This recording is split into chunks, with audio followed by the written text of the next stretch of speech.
どうも皆さんこんにちは、原寛太です。国連が今、前代未聞の危機に瀕しています。国連と聞くと、世界中の国々が集まる巨大な組織で、お金も人員も十分にある。そんなイメージを持っている方も多いと思います。しかし今、その国連が深刻な資金不足に追い込まれています。一部では、国連が破産するのではないか、といった表現まで使われています。もちろん国連は民間企業ではないので会社のように倒産するわけではありません。ただ各国から入るはずのお金が予定通りに入らず、国連の活動そのものがかなり厳しい状況に追い込まれています。これは決して大げさな話ではありません。この問題はニューヨークにある国連本部の会議や国連職員の給料だけの話ではありません。国連のお金が足りなくなると、難民への食料配給、災害時の医療支援、子どもたちの教育支援など、命と生活を支える活動が削られていきます。つまり国連の資金危機は遠い国際機関の会計上の問題ではなく、現場で支援を待っている人たちの暮らしに直接関わる問題です。私はこれまでウガンダやコンゴ民主共和国など国際協力や人道支援の現場を取材してきました。ウガンダでは私自身も紛争が続く南スーダンから逃れてきた難民の支援に関わっていました。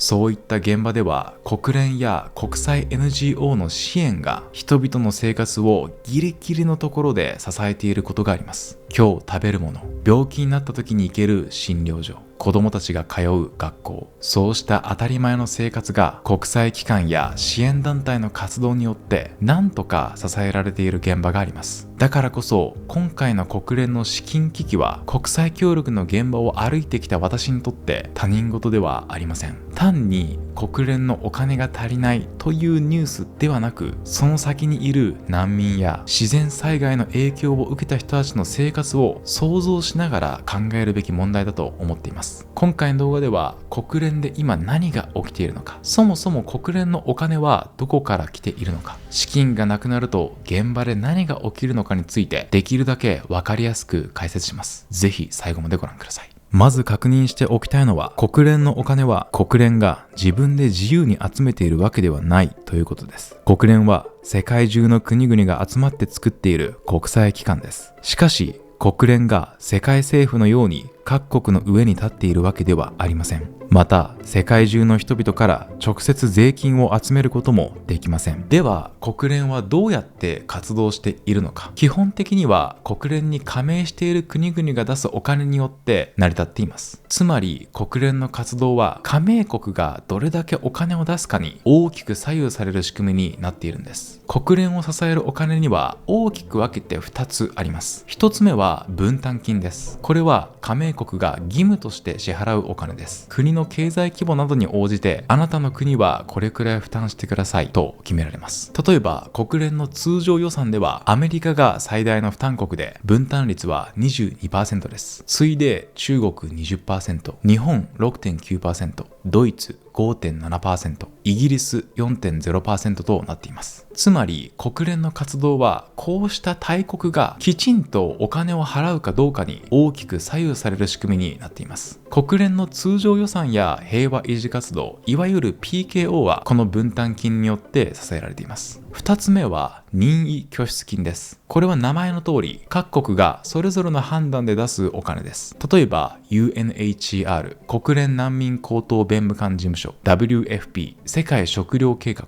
ユニセフ国連児童基金、こういった国連機関の活動は各国からの任意拠出金に大きく支えられています。このように国連は加盟国、特にアメリカのような大国からの資金に大きく左右される仕組みになっています。だからこそアメリカが分担金の支払いを遅らせたり、国際機関への資金を削ったりすると、国連全体に大きな影響が出てしまいます。では今何が起きているのか。簡単に言うと、国連に入ってくるはずのお金が予定通りに入ってきていません。特に大きいのが最大拠出国であるアメリカの未払いです。 AP 通信は2026年2月、アメリカが国連の通常予算に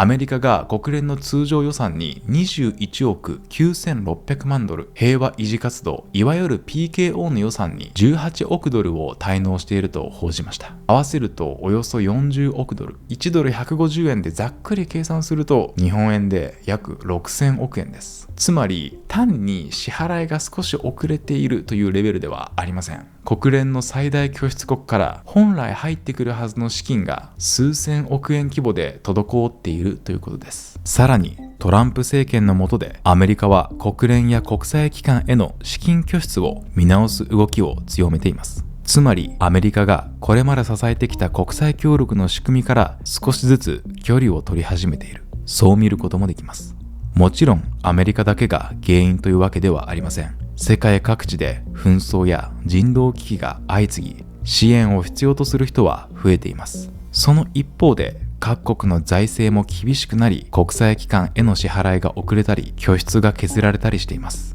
つまり国連に求められる役割は大きくなっているのに、その活動を支えるお金は十分に入ってこない。必要なお金は増えているのに、入ってくるお金が追いついていない。国連は今そういう厳しい状況に置かれています。ここで一つ誤解のないようにお伝えしておきたいことがあります。私は国連の非効率な部分にも問題があると思っています。国連は巨大な官僚組織です。意思決定に時間がかかることもありますし、書類や手続きが非常に多いこともあります。正直に言えば無駄なお金の使い方もあると思いますし、もっと効率化できる部分もたくさんあるはずです。実際私自身も以前国連の関係機関から仕事のお話をいただいたことがあります。ただその時に必要な書類や申請があまりにも多く、途中でかなり負担を感じて結局お断りしたことがあります。もちろんこれは私個人の小さな経験に過ぎません。ただ国連のような大きな組織にはどうしても手続きが重くなりやすい部分がある。これは私自身も感じたことです。だから国連の資金不足を問題にするなら、同時に組織としてもっと効率化すべきだという批判も当然あると思います。私もその視点は大切だと思っていることは補足しておきます。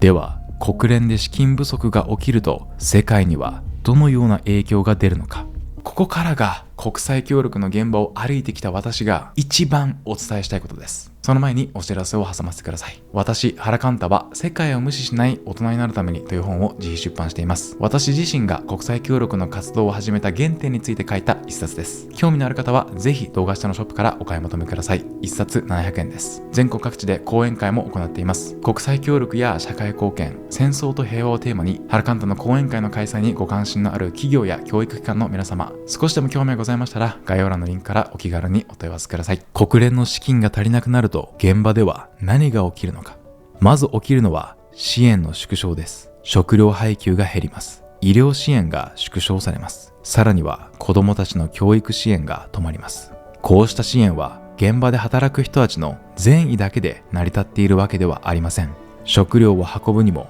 薬を買うにも、水やトイレを整備するにも、学校を運営するにもお金が必要です。資金が止まれば現場の支援も止まります。ここで以前イラク北部で取材した際の映像を少しだけご覧ください。これは今回お話ししている国連の資金不足そのものを直接映したものではありません。ただ国際支援の資金や人員、そして世界の関心が別の危機に移った時、避難民キャンプの現場で何が起きるのか、その一端が理解できる映像だと思います。かつて過激派組織イスラム国によって迫害されたヤジディ教徒の方々が暮らす避難民キャンプを取材した時の映像です。避難民の方の顔が映らないようにですね、あえてちょっとね、距離を取って撮影をしています。今ね、私のこの左のこの後ろの方でですね、PCP のスタッフが避難民の方たちに最近の生活の状況について聞き取り調査をしているところなんですけれども、この2年間ぐらいでですね、このキャンプの中のいろんなサービス、それこそインフラですね、水とか医療とかも含めていろんなもののサービスの質が低下していたりとか、量が低下しているっていう状況があるそうです。で、それが2年前からっていうふうに言っていたので、おそらくやはりウクライナ戦争争の影響が大きいだろうということですね。つまりロシアがウクライナに侵攻して、世界中の援助機関とか世界中の援助団体っていうのがみんなウクライナに行ってしまったと。もう世界の関心もウクライナに向いたと。おそらくですけれども、お金、今までこういった難民キャンプに入っていたお金もそのウクライナの方に予算を取られてですね、その関係でこういったイスラム国の影響を受けてヤジディ教徒の人たちのですね難民キャンプというのは、支援が低下している、そういった現状があるみたいですね。そもそもどうしてお金が足りないんだか、世界にこんなにたくさんお金があるのにどうしてお金が足りないんだっていう疑問ももしかしたらね持つ方もいるかもしれませんが、基本的にこういった支援の現場っていうのは常に資金が足りていないっていう状況がある中で、別にですね戦争が起きたり大きな災害が起きたりすると、そっちに関心が移ってしまって支援がそっちに流れてしまうと、ある意味脆弱な立場に置かれている人たちっていうのがこの国際情勢の変化によって、生活が大きく左右されるっていう、そういった現状がですねやはりこういった難民キャンプの現場においても言われているそうです。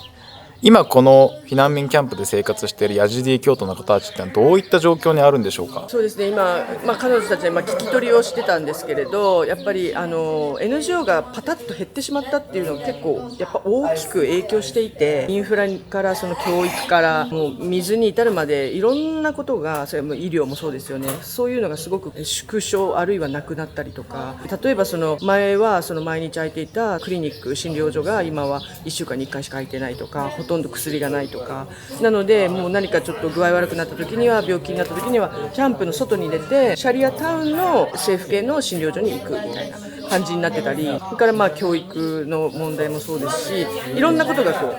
サービスが受けられなくなったり、なんなら最初の頃とかはキャッシュアシスタンスもあったので、そういうのももちろんなくなってるし、でウクライナ戦争が始まってほとんどの NGO いなくなるのがあります。今の映像は国連の資金不足そのものを映したものではありません。ただ資金や人員が足りなくなると、医療や水、教育など生活を支えるサービスは実際に削られていきます。そして今国連の支援現場でも同じことが起き始めています。実際にウガンダの難民支援ではすでに深刻な影響が出ています。 WFP 世界食糧計画は資金不足によって2025年初めには160万人の難民を支援していたものの、現在は支援対象が66万3000人にまで減っていると説明しています。つまり資金不足を背景に、これまで支援を受けていた人たちの中から実際に支援対象から外される人が出ているということです。支援を必要としている人が目の前にいても全員に届けるだけのお金が足りない。これが資金不足によって現場で起きる現実です。これは私自身の経験とも重なります。私は2017年、日本の国際協力団体テラルネッサンスの一員としてウガンダ北部のアジュマリにある難民居住区で南スーダン難民の支援に関わっていました。当時、南スーダンでは深刻な人道危機が続いていて、多くの人たちが命からがら国境を越えウガンダに逃れてきていました。私たちが支援していたのは、紛争で親を失った子供たちや障害のある方など、特に脆弱な立場に置かれていた人たちです。食料や石鹸などの衛生用品、文房具など人間として最低限の生活を送るために必要な物資を届けていました。私が関わった2017年夏の支援では、対象となったのは約400人でした。もちろん目の前の一人一人に向き合う草の根の支援には大きな意味があります。ただその一方で、当時南スーダンから国外に逃れた難民は200万人規模に上っていました。私たちが支援できたのはその中の400人。数字だけを見てしまうと、正直焼け石に水のように感じてしまうこともありました。私がウガンダの現場にいた時、支援を必要とする人が毎日のように増えていきました。食べるものがない、家族を失った、子供を学校に通わせられない、病気になっても十分な医療を受けられない、そういう人たちが目の前にいました。でも支援できる人数には限界がありました。資金が足りないからです。本当は助けたい。目の前に困っている人がいる。でも全員を支援することはできない。そういう場面が実際にありました。援助物資の配布が終わって、ようやく一息ついた時に支援対象に選ばれなかった人たちがやってきて、なぜ私たちのことは助けてくれないのかと訴えられたことがありました。その時、私は何も言い返せませんでした。目の前に助けを必要としている人がいる。でも、全員を支援するだけのお金も物資もない。その現実を突きつけられて、ものすごい無力感を覚えました。当時の私は、まだ学生で、これから国際協力の世界に飛び込んで、世界を変えてやるんだ。と意気込んでいました。けれど資金がなければどれだけ現場で頑張っても救えるはずの人を救えない。自分一人でできることの限界も小さな日本の団体ができることの限界も現場で突きつけられました。だから今回の国連の資金危機は私にとって机上のニュースではありません。 WFP の資金不足によってウガンダで支援対象が大幅に減らされているというニュースを見たとき、私は2017年の現場で感じた無力感を思い出しました。国連の資金危機という言葉だけを見ると遠い国際機関の問題に聞こえるかもしれません。でも国連に入るはずのお金が止まると、その影響は会議室の中だけでは終わりません。食料配給が減る、医療支援が縮小される、子供たちの教育支援が止まる。そういう形で現場で最も弱い立場に置かれた人たちの生活に及んでいきます。だからこそ私たちには想像する力が必要です。国連の資金が止まった時、そのしわ寄せを受けるのは誰なのか。数字やニュースの奥にどんな人たちの生活があるのか。そこまで考えることが今回の問題を見る上でとても大切だと思います。この問題を単なる国連のニュースとしてではなく、世界の人道支援を支える仕組みが揺らいでいる問題として考えていただければと思います。ぜひ皆さんの感想もコメント欄で聞かせてください。原簡単チャンネルでは日本のニュースではなかなか深掘りされない世界の問題を分かりやすく解説しています。これからも国際協力の現場で何が起きているのかも私自身の経験も交えながらお話ししていきます。こうした世界の現実についてこれからも私と一緒に学び続けてくださる方は次回以降の動画も見逃さないようにぜひチャンネル登録をよろしくお願いします。今回のように国際協力の革新に関わるテーマは短い動画だけでは語りきれないこともたくさんあります。私が運営するオンラインサロンシナジーではこうした世界の問題についてメンバーと日々対話を重ねています。国際協力のあり方や私たち一人一人に何ができるのかについて YouTube よりもさらに一歩踏み込んで学んでみたい方はぜひ概要欄のリンクからシナジーのホームページをご覧ください。ということで今回も最後までご視聴くださりありがとうございました。また次回の動画でお会いしましょう。